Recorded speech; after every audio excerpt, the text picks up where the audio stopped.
요한일서는 대단히 높고 깊은 진리를 다뤄줍니다. 요한서신이 짧은 요한일서, 요한이서, 요한삼서를 통해서 우리는 어떤 유익을 얻을 수 있습니까? 이 짧은 서신 속에 사도 요한이 하고 싶은 말을 다 담았다는 것입니다. 한마디로 신앙의 요점을 여기에 담았다는 겁니다. 그래서 우리가 만일 시간이 없다면 이 서신서 어느 서신 하나라도 들고 읽으면 그 안에서 우리가 신앙생활을 가져갈 수 있는 가장 뼈대가 되는 원리를 손쉽게 얻을 수 있다는 것입니다. 그러므로 오늘 주어진 본문도 주의해서 우리가 듣고 나눌 수 있기를 바랍니다. 자, 1절부터 보게 되면 태초부터 있는 생명의 말씀에 대해서 직접 경험했다고 이야기합니다. 아무나 할 수 있는 말이 아니죠. 지금 공생의 3년 동안 사도 요한은 예수님을 직접 몸소 경험했습니다. 자기 두 눈으로 봤습니다. 손으로 만졌습니다. 귀로 직접 예수님의 음성을 들었습니다. 자, 3년 동안 공생애 동안 경험한 예수님, 그리고 그 이후로 일평생 서기 100년 거의 100세 다 됐기까지 사도 요한이 살면서 그의 평생을 지배하는 이 예수님에 대해서 지금 뭐라고 증언했죠? 태초부터 있는 생명의 말씀이다, 이렇게 증언했습니다. 누가 이런 말을 할 수가 있겠습니까? 하나님이 보여주셨고 깨달았고 예수님 말씀 다 믿어졌기 때문에 이렇게 말할 수 있습니다. 이로써 우리는 삼위일체라는 말이 성경에 나오진 않지만 예수님이 태초부터 계셨다, 태초부터 우리를 창조하셨다, 이런 말씀들을 통해서 예수님이 하나님이신 것을 알게 되고, 삼위일체란 말은 없지만 삼위일체가 온전히 성경적인 것을 알게 됩니다. 이렇게 이 가르침을 우리가 지금도 받고 있습니다. 정말 놀라운 진술입니다. 예수님을 직접 경험한 사람의 말이기 때문에 더욱 신뢰가 가지요. 2절도 보니까요, 이 예수님이 하나님과 함께 계시다가 우리에게 내려오셨다고 말합니다.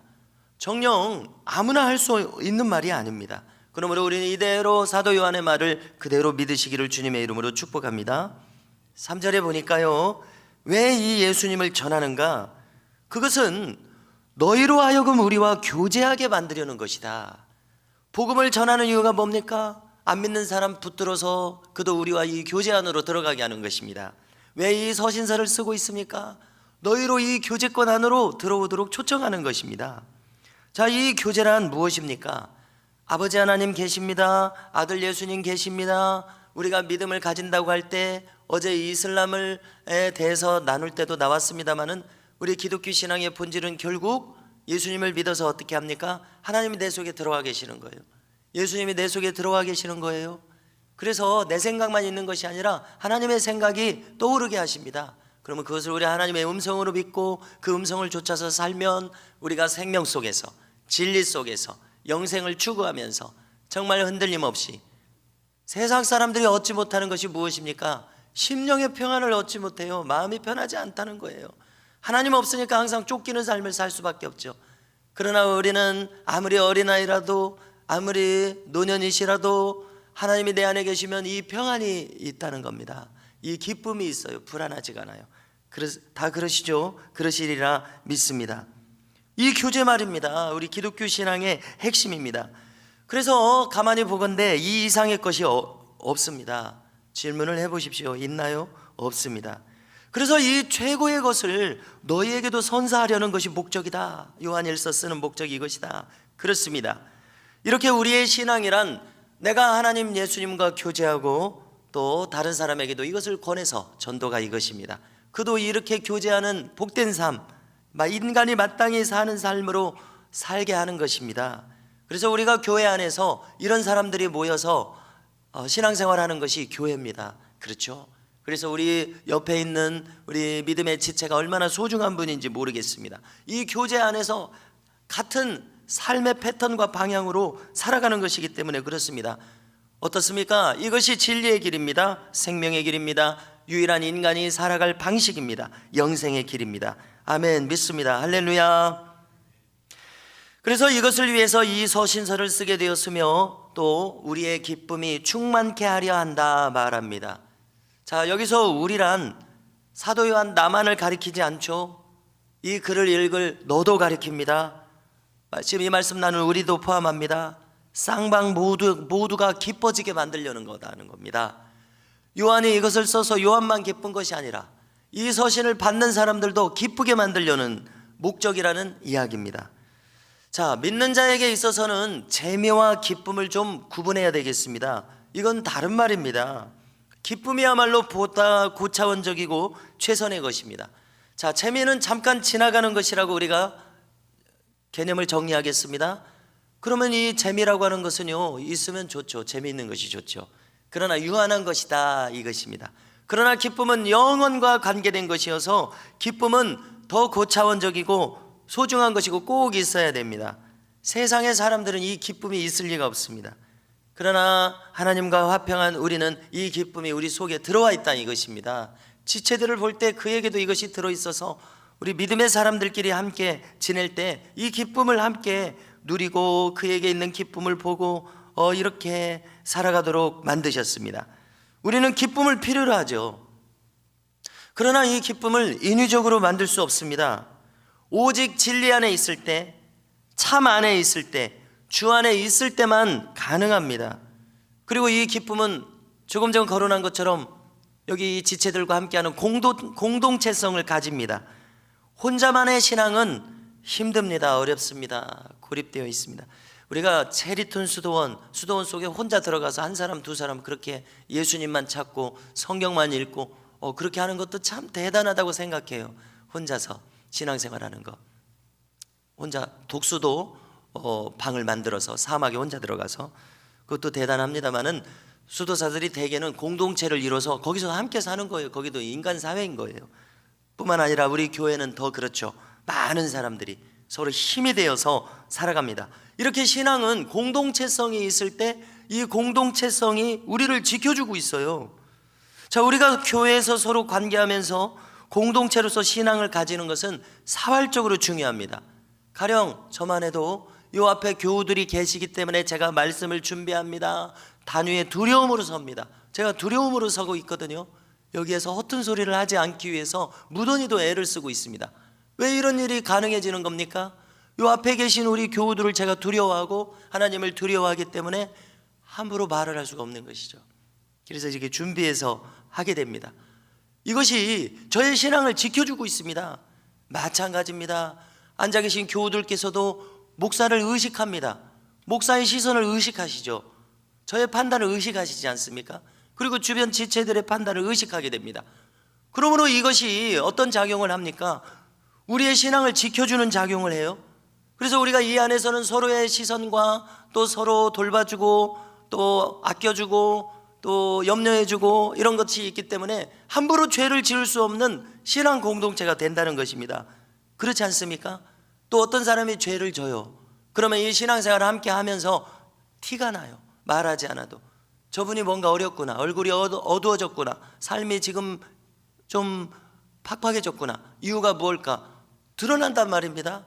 그러면은 사랑하는 마음으로 이렇게 좀 뒤쳐져 있는 지체를 권면할 수도 있고 그를 복돋아 줄 수도 있고 이렇게 정죄하는 것이 아니라 그를 아끼니까 이렇게 돌아오도록 권면해 줍니다. 그렇습니다. 우리가 고린도 전후서를 보면은 두세 사람이 찾아가서 죄 지은 사람에게 권면해라, 돌아오라고, 죄를 버리라고. 그리고 듣지 않으면 어떻게 하라고 했습니까? 두 번, 세 번 듣지 않을 때는 이제 출교하라고 했어요. 너는 교인이 아니다. 이것이 건강한 교회입니다. 왜냐하면 교회 안에 죄를 허용해서는 안 되거든요. 죄인이 활개치면서 다닐 수가 없거든요.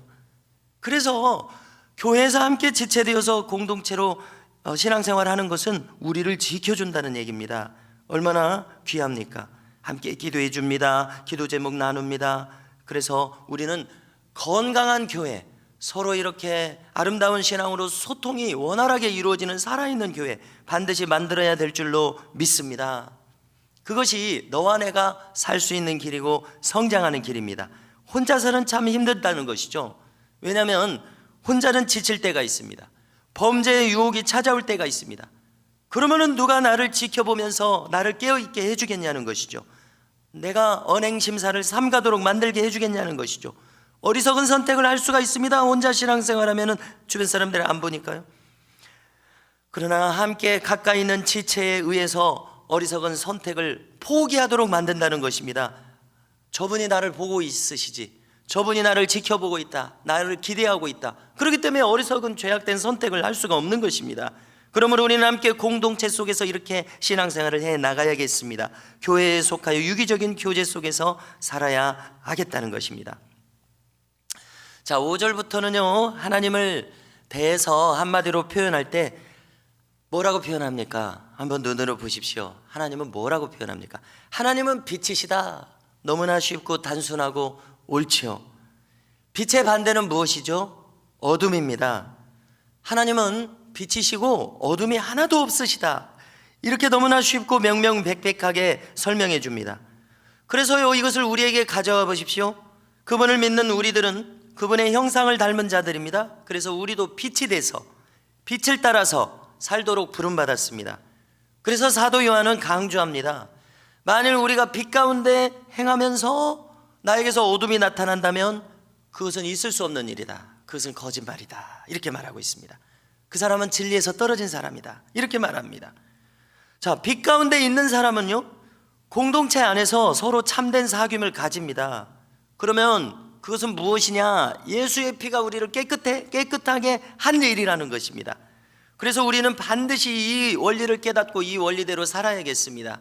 거룩한 믿음의 공동체 속에서 살아갈 때 우리는 나도 모르는 사이에 예수의 피로 내가 깨끗해진다는 것이죠.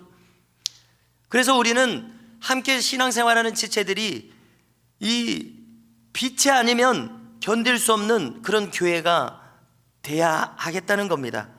자, 우리가 빛 안에 있습니다. 그러면은 어둠이 드러납니다. 내 어둠도 드러납니다.